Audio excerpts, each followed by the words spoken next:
Hey you guys, what's up, what's going on? So today we are going to be reviewing Unfaithful episode 4. Y'all know, is it episode 4 or episode 3? I think this is episode 3. We're going to do episode 4 next.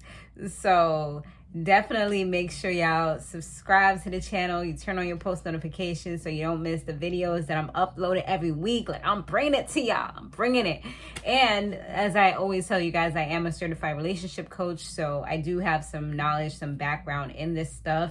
And you know how they be talking about the little spyware and stuff like that. I have linked it. So just in case if anybody want to go find somebody doing something wrong, you know, you want to be a W, you know, friend or whatever, you can go check your boy out. Well, not your boy, but your friends, whatever, you know, whatever the situation is. You want to be a good friend. You just bring that water bottle to the gym or whatever, you know.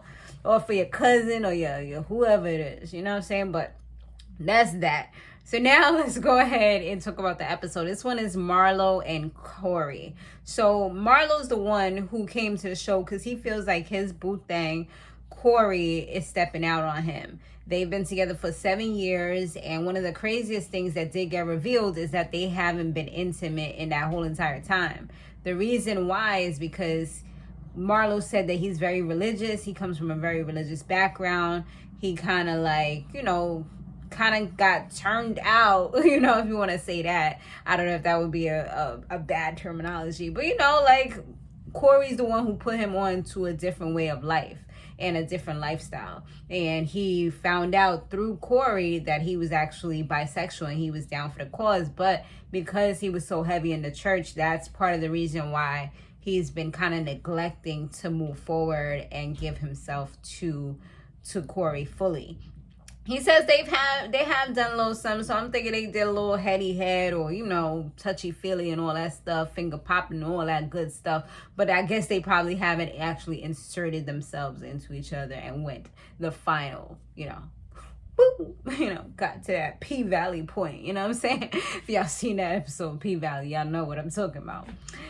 So now Breane, she went ahead. She was on the job. She did what she had to do. She, like I said, she had a little water bottle. She took it to the gym. She even changed into work, you know, gym work gear.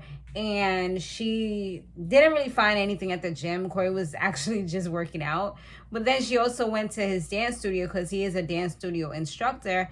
And when she went there, initially, it was pretty decent. You know, he was doing his thing, showing everybody how to dance. But after that, it's like he had one little special, like, teacher's pet, you know, and they had little conversations talking about, like, meeting up and stuff like that. So, you know, of course, that did bring a little bit of suspicion. It wasn't super serious. It was no, like, anything crazy to, like, be very definitive, but it was kind of like an eye-opener, or kind of like, you know, kind of like, what's going on here, you know?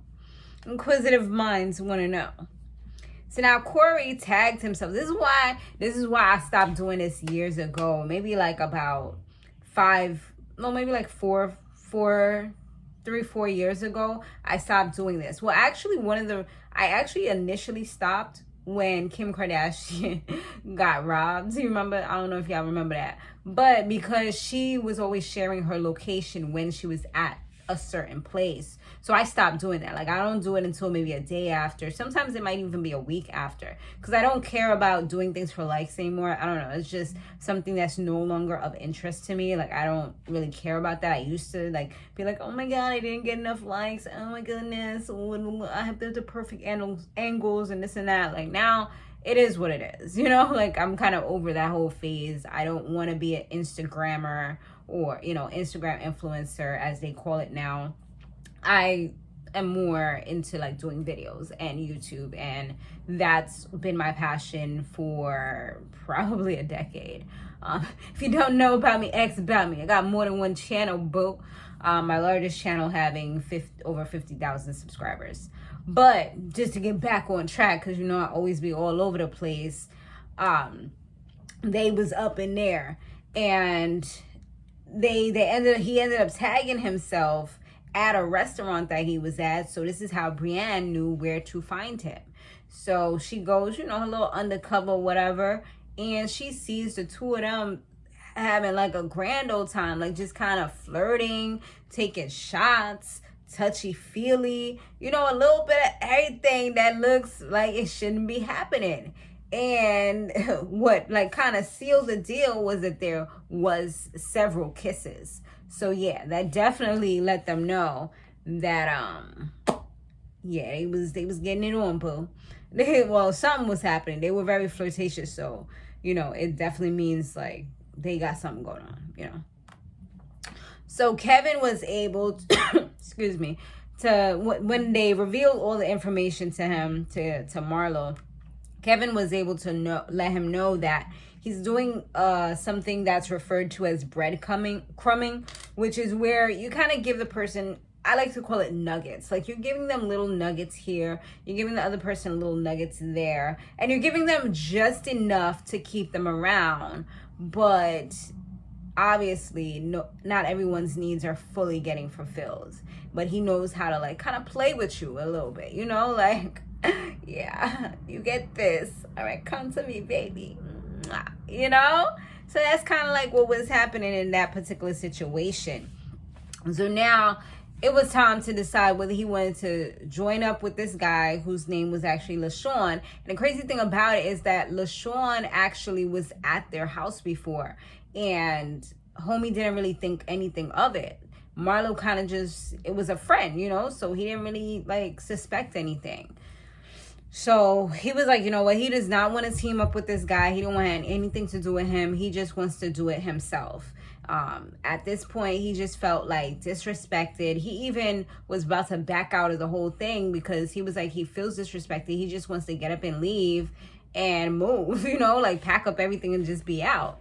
So because he had him out here looking crazy, looking stupid, like people know that that's his man, and he's doing this at the same studio that people know that they're together. You know, like how do you think that makes someone look? It just makes you look like some kind of pushover that anyone can just, you know, like, you know, it just kind of makes you look like a pushover. It does have you out here looking stupid. Like, damn, do he know what's going on? Or is he down for those types of things? You know, that's how it kind of makes somebody look. And so now they made him realize that he should opt to get closure.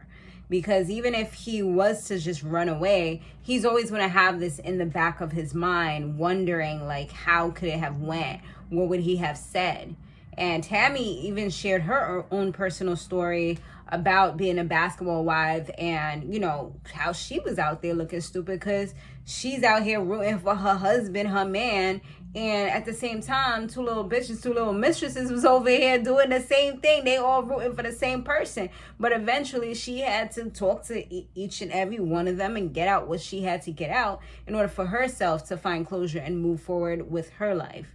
And I mean, and at the end of the day, that's sometimes what it's all about. Sometimes you don't need closure because, especially if they have the personality that's just dismissive or they kind of like are like whatever, then sometimes it is what it is, you know?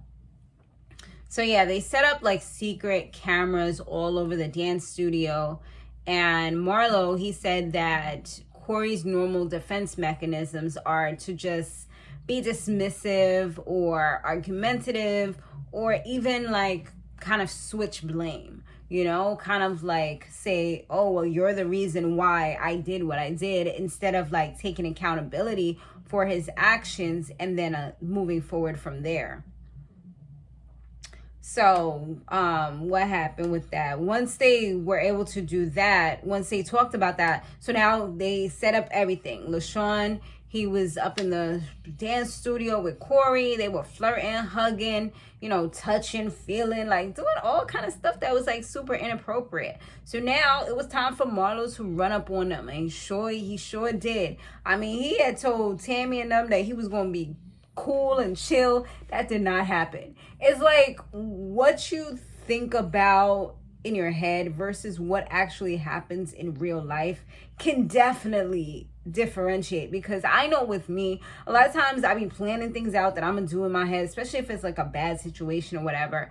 When I'm actually in that situation, everything that I plan goes to shit. It's like what actually happens is what my impulses tell me to do, good or bad. or sometimes I might forget to say something that was super significant, super important, and then I kind of beat myself up like, damn, I didn't get a chance to say what I really wanted to say. That's why for me, I like to write things down and then be able to get out everything that I wanted to say. But Corey was like, he was hilarious because he was looking super shocked. He got caught in the act for real. I mean, he was like, you done brought Olivia Pope out here to my professional place of business. Like, he act like he was tight about it. Like, at the end of the day, you're the one doing things wrong. He wouldn't have to do this if you wasn't doing the wrong thing. You know, he want to come out here and act like he's betrayed. No. Like, really, bro? Are you serious right now? And Corey was still trying to lie, saying that, I forgot what he said. I think he said, like, oh, it wasn't, like, you know, he was just trying to lie to, like, everybody at this point. And LaShawn was just like, that he didn't know anything about Marlo. He said that he thought that Marlo, like, when they actually talked to him later on, he said that he thought Marlo was the cousin, because that's what Corey had told him, was that he was the cousin. And they was actually planning to move in together so that Marlo could have his own place to himself. So it was definitely a lot of, like, I'll tell you what you want to hear, and, you know, just saying whatever, and also not allowing this guy to know what was really happening. But both Marlo and LaShawn, they were like arguing with each other, was about to fight several times, and I'm like, you guys are wrong, are going off. And this is what happens so many times, like, they go off at the wrong people. I've even done this, you know, had like little subs and, you know, going back and forth and trying to hurt the other person, and they're trying to hurt me. And it's just like, dude, we need to hold the person who did this accountable, you know, not be going off at each other, because at the end of the day, we just got caught up in a bad situation, you know? So that's kind of how it was here, but they were so, you know, in their feelings and stuff like that, that they couldn't realize that they shouldn't be arguing with each other. So on the flip side, like I said, while Marlo was over here trying to sweet talk Corey and tell him that it only happened twice, you know, and it was sexual, on the flip side, LaShawn is over here saying they've been messing and dating for about a year. So it may have only gotten sexual twice for whatever reason, but a year is a long time to be giving that's emotional cheating as well. It may not be fully physical, but emotional cheating hurts just as bad as physical cheating, which I think that some people don't think, like, oh, if I'm flirting with somebody, it doesn't matter. Or if I'm telling somebody I'm gonna meet up with them, even if I don't do it, they feel like it doesn't matter, but it does. It's very important, and it does hurt. Maybe a little less depending on the person. Some people are just like, as long as you don't have sex with anybody, I don't care.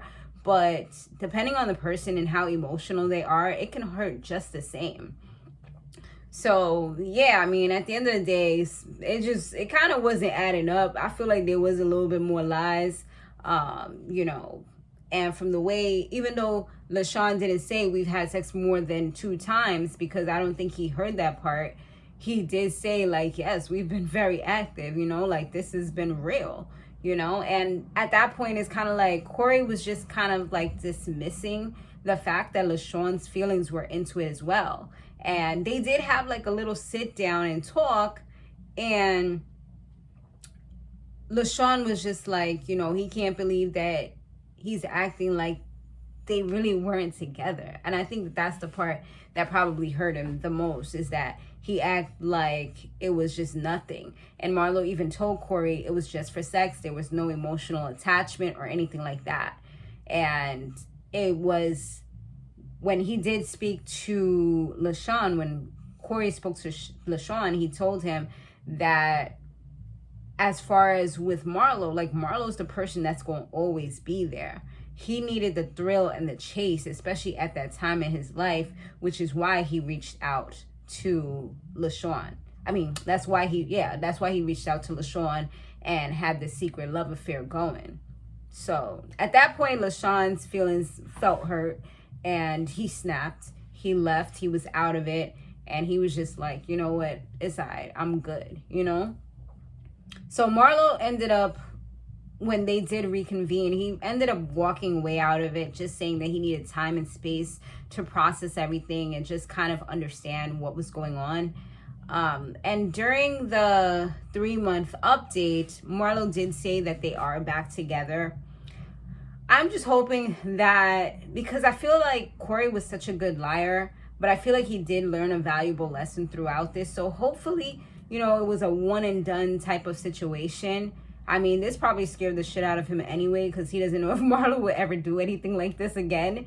So it's like, kind of like, you gotta be on your P's and Q's if you are gonna be doing something, you know what I'm saying? Because your man don't play at the end of the day. Like, this is a wake-up call for your ass. But he said that they are going to therapy as well, and they have moved on to that point where they are having sex. So, I mean, at this point, there's no real reason for Corey to say that, you know, it was a sexual thing or anything like that. Unless he could say he's whack or inexperienced. I mean, those are the only other kind of things that somebody could say, since it was kind of like his first time or whatever. But, I mean, that's what teaching is for, you know, and helping somebody and guiding them so that you guys will be better together and learn and grow. So, I don't know. We'll see how, I mean, we probably won't see, but that's how that kind of went. But Corey did say, I mean, not Corey, Marlo did say that he learned a valuable lesson, which was that he also has to take Corey's feelings into consideration as well. And that's like a key word, and that's a key thing. Although I don't condone cheating, I can see why it takes place when you feel like you're missing something, but you still want to hold on to that person, or you feel as though, you know, there's something that you're lacking, but you kind of can't let that person go just yet. I mean, there's several reasons, which listing them can just take forever.